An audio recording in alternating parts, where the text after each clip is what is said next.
alguns problemas comuns na vida do melancólico.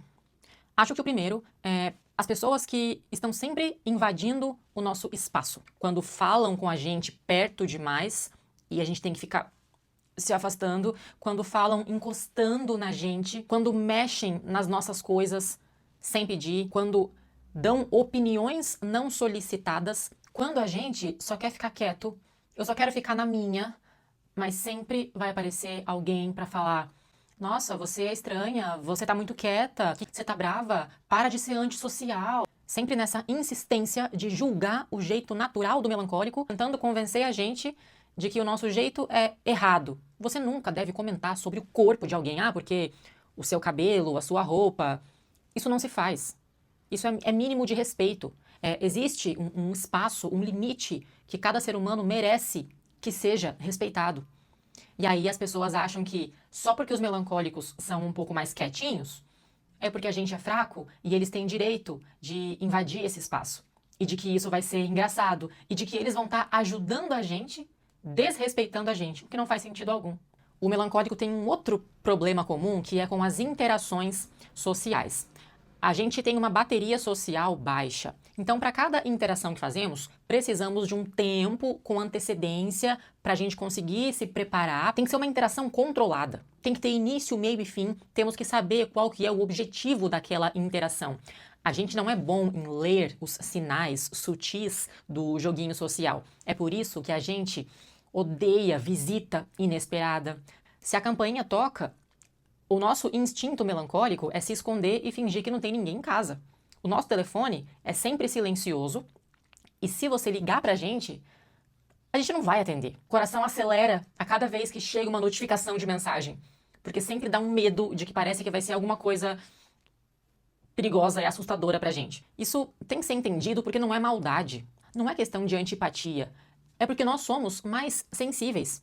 E por sermos sensíveis, precisamos ter esse controle social como forma de proteção. Mesma coisa quando a gente vê conhecidos na rua, quando encontramos pessoas conhecidas em algum lugar. E aí, muitas vezes, a gente não vai cumprimentar porque a gente não quer incomodar aquela pessoa, porque a gente não sabe se ela vai lembrar da gente ou não. Então a gente finge que não viu, ignora, eles acham que é porque somos antipáticos e chatos e arrogantes, mas é justamente o contrário. É porque a gente não quer incomodar o espaço alheio.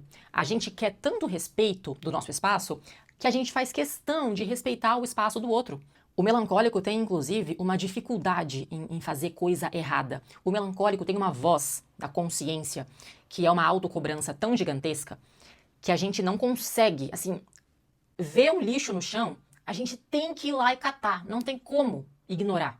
Se a gente faz uma promessa, a gente precisa cumprir. Se a gente falou que nós vamos chegar em tal horário, a gente não consegue se atrasar. Se alguém vem e pede ajuda pra gente, é muito difícil falar que não. A gente sempre vai tender a fazer a coisa moralmente correta, porque senão a voz da consciência cobra um preço muito alto. O melancólico parece quietinho por fora, mas por dentro a gente tá o tempo inteiro pensando muito, analisando muito cada situação, assim, analisando, quando eu falo analisando muito, é porque é muito. Cada detalhe sendo exaustivamente analisado. Então é comum que a gente perceba a intenção das pessoas ao nosso redor antes mesmo delas próprias perceberem o que está acontecendo.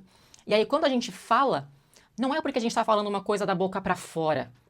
A gente está falando com a certeza, com a segurança de quem já pensou isso muito, quem já analisou isso muito. É claro que gera briga, porque os outros não entendem. Aí eles falam assim: você se acha a dona da verdade, você sempre tá certa. E aí a gente fala: ué, mas isso não é óbvio? Não é óbvio que eu sempre quero fazer a coisa certa? Porque se eu não achasse que era certo, eu não estaria fazendo. Com você não é assim? Você só faz, sem pensar se aquilo é certo ou não. O melancólico não tem esse funcionamento. Aí eles falam assim: porque você toma conclusões da sua cabeça e você acha que é verdade. A gente fala: ué, e você não faz assim? Você não fica pensando na sua cabeça e analisando o tempo inteiro aqui dentro? Não, é por isso que eles não entendem. Parece arrogância, mas não, é só porque a gente está se esforçando muito mais aqui dentro para entender o que acontece ao nosso redor. Então, quando falamos e fazemos algo, sim, é bem mais provável que aquilo esteja correto, porque foi muito bem pensado. O melancólico pensa tanto que tem uma coisa muito chata que acontece, que é na hora de uma briga, de um conflito, a gente trava, a gente congela, porque a gente não consegue falar sem pensar. Para tudo que fazemos precisa de um tempo para análise. Então, na hora da briga, a gente não sabe o que falar. Parece que a gente é uns bobinhos. Mas calma, espera passar 3 horas depois, a gente chega com a resposta perfeita. É por isso que eu sempre aconselho os melancólicos. Nunca tome decisão impulsiva. Nunca tome decisão com base nas emoções do calor do momento. Você não consegue chegar em resposta imediata. Você sempre precisa pedir um tempo para pensar. Desde que o melancólico tenha o tempo dele com calma, ele sempre vai chegar em uma solução perfeita para todos os problemas. E a última coisa que eu lembrei, que só os melancólicos entendem. A gente cria um certo apego a alguns objetos nossos. E esses objetos não têm a ver com valor financeiro. A gente pega sentimento por objetos com base no significado que eles têm para nós. O meu garfo favorito, a minha caneca favorita. Eu tenho uma lixeira favorita.